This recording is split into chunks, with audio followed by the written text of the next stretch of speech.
Meu nome é Lúcia, tenho 30 anos, sou dona de casa e vivo com meu bondoso marido, Procópio, 1 ano mais velho que eu.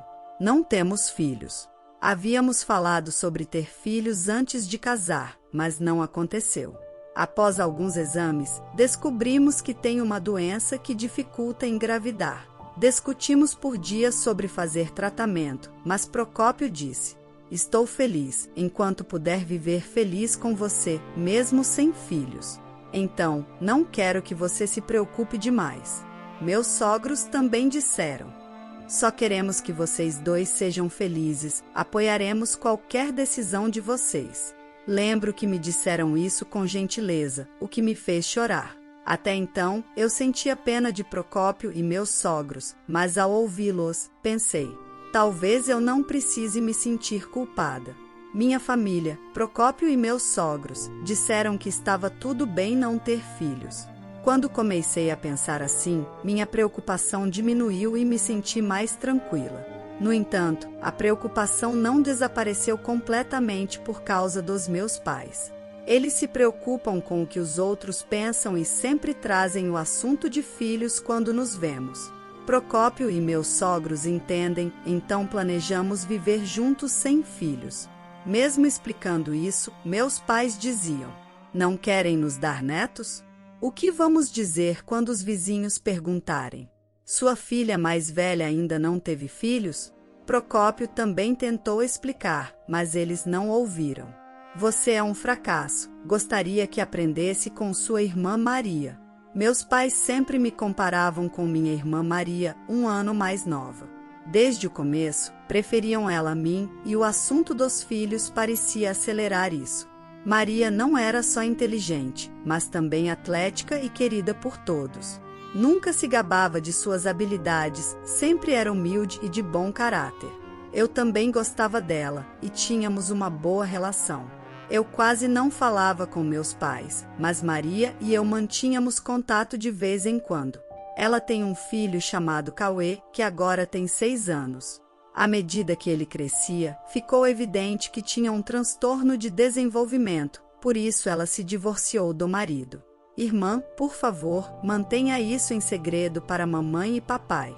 Considerando a preocupação deles com aparências, quem sabe o que diriam se soubessem do transtorno de Cauê? Maria deve ter me contado isso pensando assim.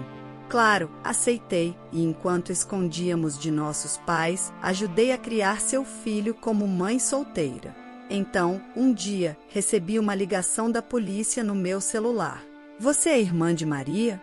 Trata-se de sua irmã. Ao ver isso, a policial do outro lado da linha ficou em silêncio, como preocupada. Algo não fazia sentido. E mesmo sem estar calor, eu suava muito, com o coração acelerado. Tentei me acalmar. Maria morreu em um acidente. Depois de inspirar bruscamente, fiquei incapaz de falar, de boca aberta e mente em branco. De alguma forma, consegui contar a Procópio o que a polícia tinha dito. Ele colocou a mão no meu ombro, repetindo o nome de Maria na tentativa de me acalmar em meio ao seu próprio choque. O tempo passou rápido com os preparativos do funeral e, antes que percebêssemos, era a noite anterior ao velório. Mesmo assim, não consegui aceitar totalmente que ela não estava mais neste mundo. Pensava que ela me ligaria no dia seguinte ou que voltaria para jantar comigo e Procópio. Esses pensamentos me preocupavam.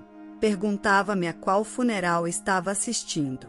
Embora parecesse um sonho, não havia dúvida de que o nome de Maria estava presente na sala funerária, com seu retrato emoldurado e exposto. Ah, ela se foi, de verdade. Enquanto estava de luto com os amigos de Maria, ouvi uma voz que ressoava na sala. Olha quem decidiu aparecer, nossa filha que nos decepcionou. Ainda não conseguiu ter um filho? Eu não conseguia entender como podiam dizer essas coisas no funeral da própria filha. Meus pais agiam como se não vissem o quanto todos estavam chateados, continuando a me insultar. Amigos e familiares olhavam para meus pais incrédulos, vendo claramente o absurdo de suas palavras. Era evidente para todos que meus pais estavam fora de lugar. No entanto, ver algo tão bizarro, junto com a dor pela ausência de Maria, fazia meu coração parecer despedaçado. Não só Lúcia, parece que Maria também era uma vergonha. Todo o carinho que tínhamos por ela agora parece uma bobagem. Nunca pensei que meu neto tivesse um transtorno de desenvolvimento. É como um brinquedo quebrado, inútil, não é bom o suficiente para nossa família. Meus pais só diziam bobagens. Estavam completamente fora de lugar, era como se houvesse um muro invisível ao redor deles, afastando as pessoas. Eu não queria que o filho da minha irmã ouvisse o que as pessoas diziam, então tapei seus ouvidos com as mãos e encarei meus pais com raiva. Cuide dele você mesma, não temos intenção de cuidar dele. É verdade, ser infértil e não ter filhos não é tão ruim quando se tem ele. Isso me deixou furiosa, minha cabeça estava prestes a explodir. Já estava planejando. Claro, vamos cuidar dele com amor e cortar os laços com vocês, eu disse. Depois de dizer isso, meus pais ficaram brevemente surpresos, mas logo se foram com deboche. Façam o que quiserem, eles disseram.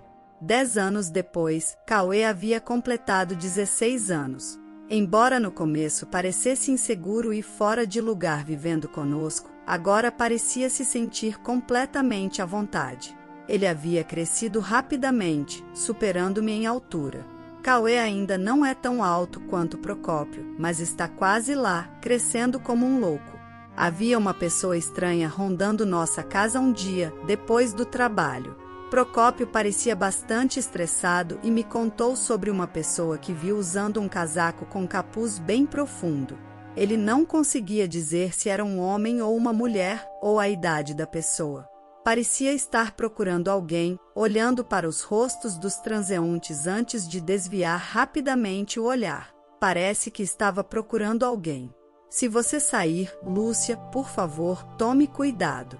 Seguindo o conselho, fiquei atenta ao que me cercava por alguns dias, mas não encontrei a pessoa suspeita com o casaco que Procópio mencionou. Talvez já não estivesse mais na área. Justo quando eu tinha baixado a guarda ao voltar das compras, aquela pessoa apareceu na frente da minha casa. 2 indivíduos estavam sentados audaciosamente. Poderiam ser ladrões? Não, isso seria muito chamativo. Me perguntando o que eles queriam, estava prestes a pegar meu celular para possivelmente ligar para a polícia, quando ouvi. Lúcia, é você? Lúcia, estávamos procurando por você, e gritaram os suspeitos. Quase deixei meu celular cair de tanta surpresa. Consegui guardá-lo no bolso e olhei para a dupla que havia gritado. Os capuzes se afastaram, revelando sem dúvida os rostos dos meus pais. Depois de termos cortado os laços e não termos notícias deles por 10 anos, eu não esperava vê-los de novo, especialmente aparecendo assim na minha porta. Curiosa, olhei para eles me perguntando o que queriam. Desde quando você constrói uma casa sem nos avisar? Se vocês têm tanto dinheiro, deveriam nos dar algo. Você é uma filha tão ingrata, não pode pensar na gente? Fiquei pasma com o que disseram. De fato, meus pais foram condenados ao ostracismo por amigos, colegas e parentes por causa do comportamento horrível no funeral de Maria. Faz sentido. Eles apontaram o dedo em vez de se levantarem, o que os fez parecer uns idiotas insensíveis para todo mundo, especialmente na empresa do meu pai, onde sua arrogância habitual já tinha espalhado rumores ruins. Ninguém duvidava dos rumores porque era típico dele fazer algo irracional. Como resultado, ele foi transferido para um departamento menos importante. De alguma forma, ele conseguiu trabalhar lá por 10 anos, mas recentemente optou pela aposentadoria antecipada e ficou desempregado. Então, você diz que está sem dinheiro, mas deveria ter recebido uma indenização por demissão. Meu pai baixou a cabeça, balançando-a frustrado. Ele havia rapidamente esbanjado sua indenização, salário e economias. No entanto, eu estava mais resignada do que surpresa. Ele sempre foi propenso a gastar dinheiro em coisas desnecessárias que acabavam acumulando poeira, mesmo quando eu morava em casa.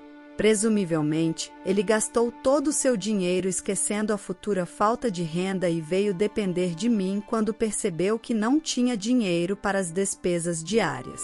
Eu te criei, uma fracassada, até a idade adulta. Então é natural que você pague essas despesas. Diante dos argumentos ilógicos do meu pai, instintivamente levei a mão à testa e suspirei. Sua recusa em considerar a possibilidade de conseguir um emprego era egoísta no pior sentido. Como é que você não nos deu dinheiro antes de construir sua casa?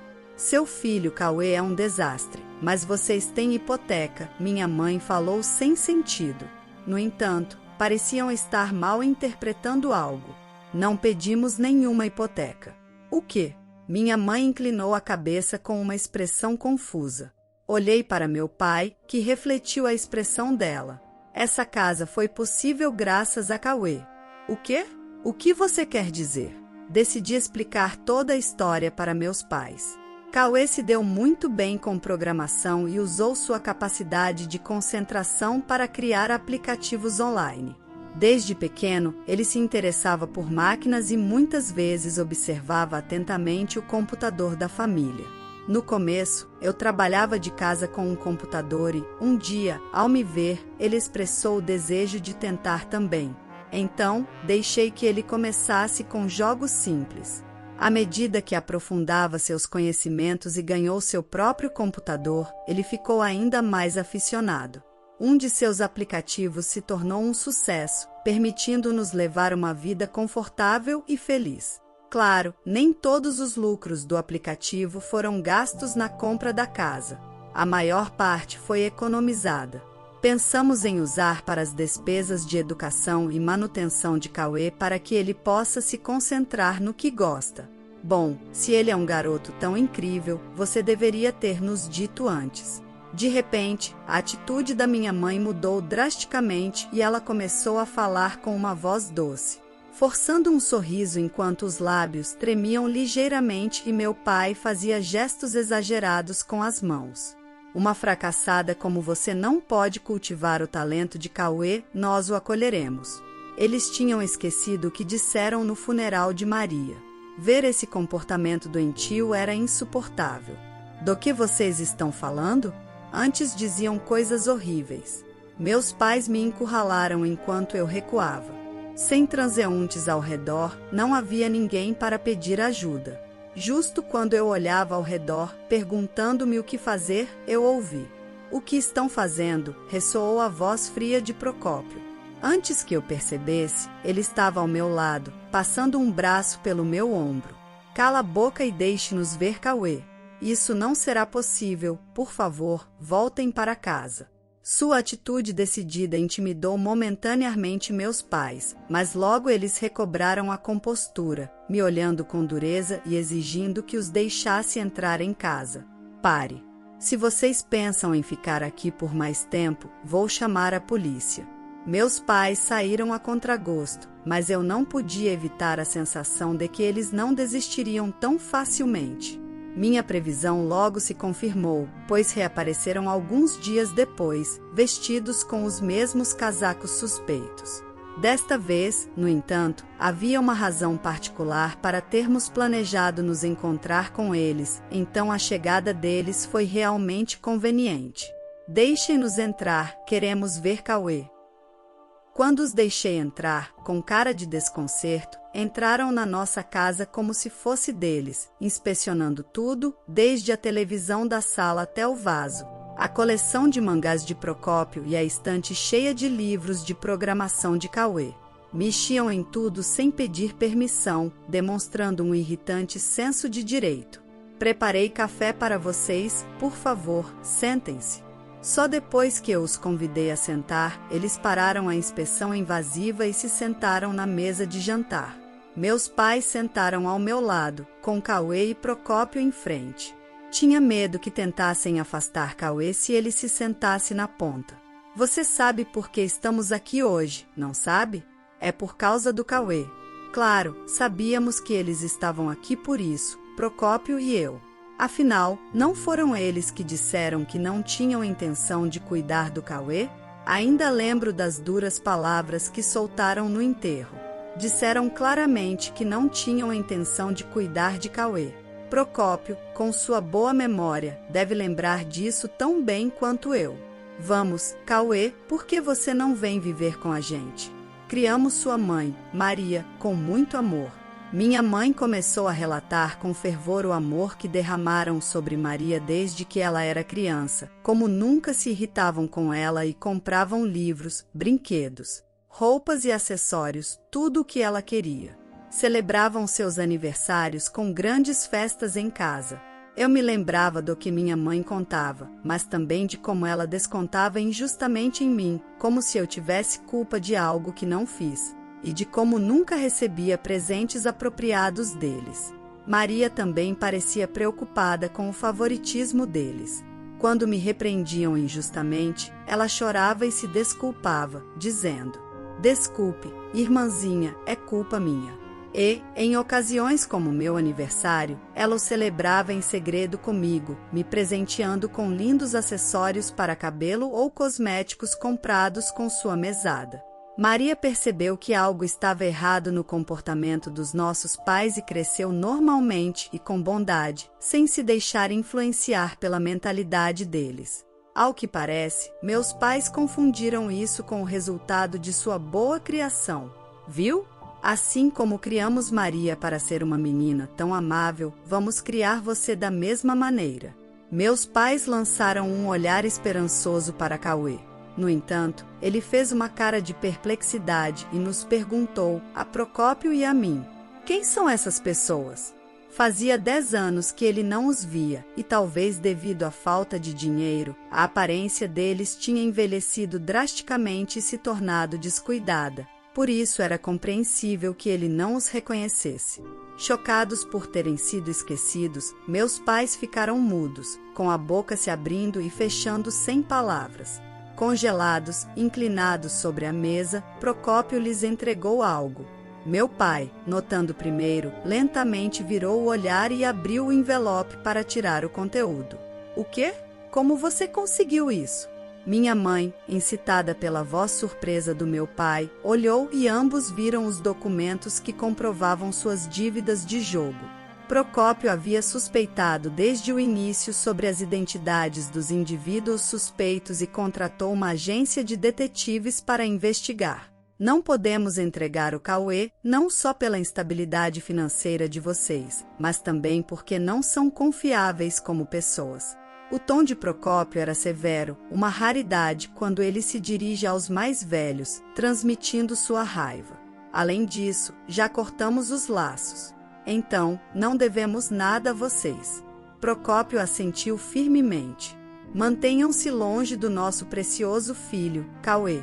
Intimidados pela assertividade dele, eles se jogaram nas cadeiras. Não pareciam ter se machucado muito, mas tiveram dificuldade em se levantar devido à fraqueza. "Por que todos vocês são tão ingratos?" Com essas palavras de despedida, finalmente foram embora. Procópio e eu os vimos partir e então abraçamos fortemente Cauê, aliviados. Mais tarde, descobrimos que os pais tiveram que vender a casa para pagar as dívidas. "Por favor, deixem-nos ficar por um tempo, não temos para onde ir." Haviam pedido a familiares e conhecidos, mas ninguém os acolhia. Seu comportamento no enterro se espalhou e ninguém queria convidar para casa pessoas tão irracionais, com medo do que poderiam fazer. Era o que mereciam. Eles recorreram a nós, mas recusamos firmemente. Preferimos que não nos envolvam mais. Como já disse antes, cortamos os laços com vocês. Foi sua decisão aceitar isso. Então, não temos nenhuma obrigação de lhes fornecer dinheiro ou um lugar para ficar. Saíram com cara de desespero e não voltaram desde então.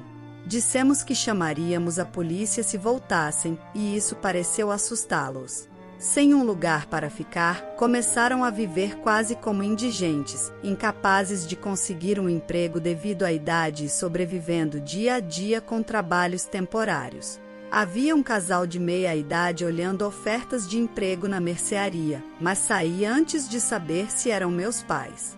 Eles não podiam mais pagar suas contas de telefone e tiveram que cancelar seus celulares. Eu mudei meu número, por via das dúvidas, para garantir que não possam mais entrar em contato conosco. Agora, não precisamos mais temer o som da campainha ou do telefone. Nós três vivemos em paz. Eu continuo trabalhando de casa e Cauê está ao meu lado, trabalhando em seu computador desenvolvendo novos aplicativos. Ele sempre compartilha alegremente seus progressos comigo e com Procópio. Me pergunto se ele nos contará sobre a finalização de seu próximo aplicativo. Espero ansiosa e mal posso esperar para ver o que ele criará a seguir. Junto com Procópio, me comprometo a continuar cultivando o talento de Cauê. A história de hoje chegou ao fim. Não se esqueça de comentar qual lição você tirou dela. Também deixe um like no vídeo e se inscreva para não perder os próximos vídeos. E se você quer conhecer o final da história da mulher que ficou internada por conta de um acidente, e mesmo assim teve que lidar com uma notícia chocante que seu marido trouxe junto de sua melhor amiga, clica no vídeo que está aparecendo aí na tela. Te vejo nessa história. Grande abraço!